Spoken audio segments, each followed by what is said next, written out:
model. So over to Bilal Anwar Shah. Very much. Thank you, Madam, and with the permission of Madam Romina, His Excellency, and all the distinguished delegates and the guests. So first of all, thank you very much for inviting and giving us the opportunity from National Disaster Risk Management Fund. Just very quickly answering to your last question, Madam Amna, that yes, we are there and we are to support the ministry as well as the other stakeholders who are going to be active in the COP.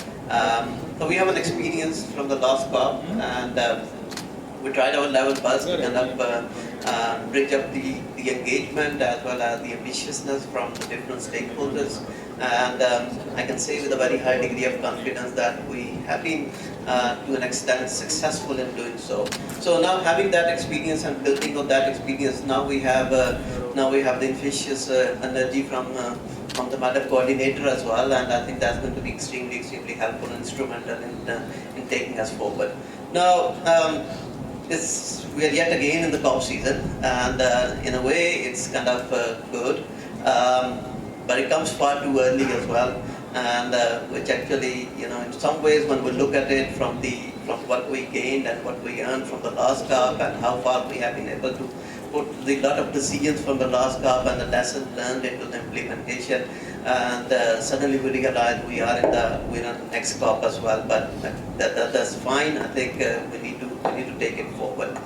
Now, I've been actually specifically asked to talk a little bit about the climate finance, and which I like to talk as well. This is my subject matter as well. I've invested my career and life in this particular subject, and but not necessarily that I'm extremely happy and pleased with the development and the evolution of the climate finance or the availability of the climate finance.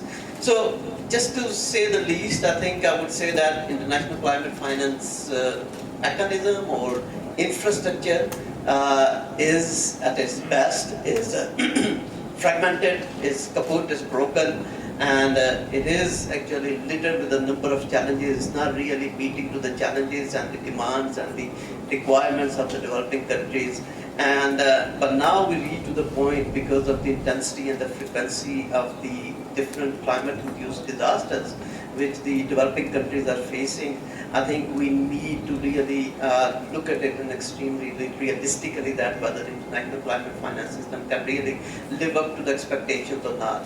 And one does not need to be an economist or international climate finance expert to kind of look into it in a holistic and realistic manner. I can throw a few numbers here from Pakistan as well as from internationally, the kind of the climate finance gaps which we are talking about, and there are several numbers, but I think we should adjust ourselves to the realization that they really run into the several trillions. Either we'll look on the mitigation side and or the adaptation side, or any other area as well. But so we are actually facing the trillions and trillions of climate finance gap on mitigation and adaptation.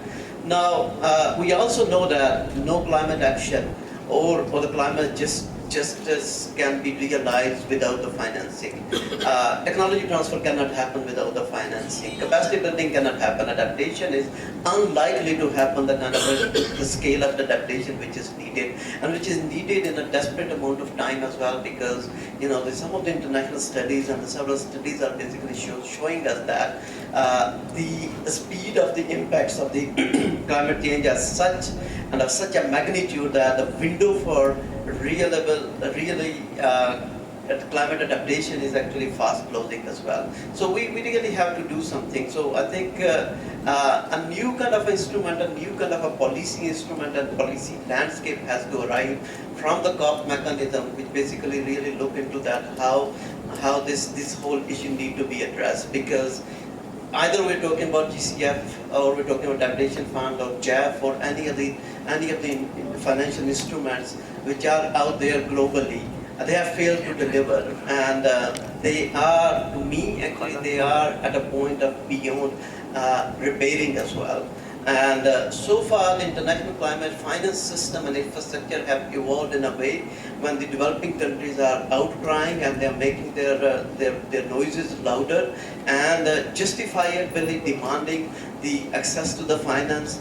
A new instruments, a new fund is created. Last year we have seen loss and damage fund, and this year we are hearing that the host country is actually is launching another fund as well, and which of course is a welcome move. But I think a kind of a review need to be taken place that how far the GCF, the JEF, and adaptation fund, the climate investment funds, a number of other funds. I think they run into around more than 40 funds which are actually internationally operating, and none of those funds have been able to deliver to its expectations. So I'm sorry, I'm actually painting a little bit kind of a pessimistic picture, but I think it's a very realistic as well, because while especially having the benefit of the youth in the room, especially, so I think I just want to kind of I'll throw out this question out there to think about it, and then come up with some kind of a solution, some kind of a new and innovative ideas which we can bring it to the COP, and we can actually roll them out and discuss with the like-minded countries at the COP forum, because climate finance is going to be one of the biggest agenda for this particular COP as well. So creating a new fund is never a solution, because we know that the previous funds, just take the GCF, the mandate for GCF was $100 billion rollout of disbursement per annum. Since its inception to 2012-2013, it has been able to roll out, disburse only about $19-20 billion altogether. So I think this actually tells the whole story. This actually gives us a kind of a food for thought that the developing countries, especially the country like Pakistan, what kind of a solution, what kind of a projects which we need to bring it to the COP forums, and we need to discuss with the international community and the global community what we need to do. We were last night in a small kind of a gathering and a session. Madam was supposed to be there, but she couldn't make it, but we have the representation from the ministry. And this is a report about Pakistan, and this is a report about the cost of inaction. And the numbers are shocking in that report. In terms of the climate finance, in terms of the displacement, or the cost to the economy, or the cost to the society. And I don't feel very comfortable to really share those numbers. But the numbers are very realistic as well at the same time. I mean, just to give you a kind of a one hint, that by 2050, the loss to the GDP is going to be more than 6 times what is the total size of the GDP right now. I think you can do some basic math, and you can see that, the kind of a race, or what kind of a pathway on which we are in, and similarly many other developing countries are in a very similar or same kind of a situation as well. So I think the new models have to arrive, and that should be the focus, and the primary focus of this particular COP, and which basically has to be without any strings, it has to be without any conditionalities, and which basically provides the kind of support, the technical support to the developing countries, where the public finance from international as well as domestic public finance can actually be leveraged from the private finance, from again domestically as well as internationally.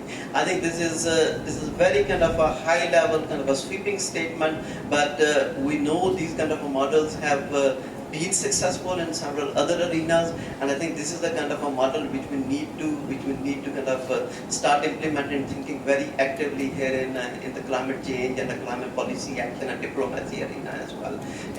I think Pakistan have a very big stake in this whole equation, and Pakistan have a wonderful story to tell on both sides of the spectrum. A, we are a vulnerable country, and we have been actually bearing a very high cost as well, and B, on which the work has just started, and we are actually seeing the first set of numbers that Pakistan has actually been investing and spending for its own domestic resources quite to the climate action, either on adaptation side or on mitigation side, and largely on adaptation side. So some of the work about the budget tagging and and the green taxonomies and other work we just have initiated in the last year or so, and we're just seeing the number, we're seeing the results of it, and it actually paints a quite a powerful story that, despite being a developing country, despite being the world vulnerable, we have been shelling out, we have been investing from our own meager resources, which have actually taken away from the social sector. And I think this is the story which has to be very powerfully and resoundingly have to be narrated in the COP as well. So I think this is all I want to say. Thank you very much to our partners, and we want to see the youth kind of coming forward. It's always great to be among the youth actually, and I feel very comfortable. I don't need to be politically correct as well. So thank you very much. Thank you very much.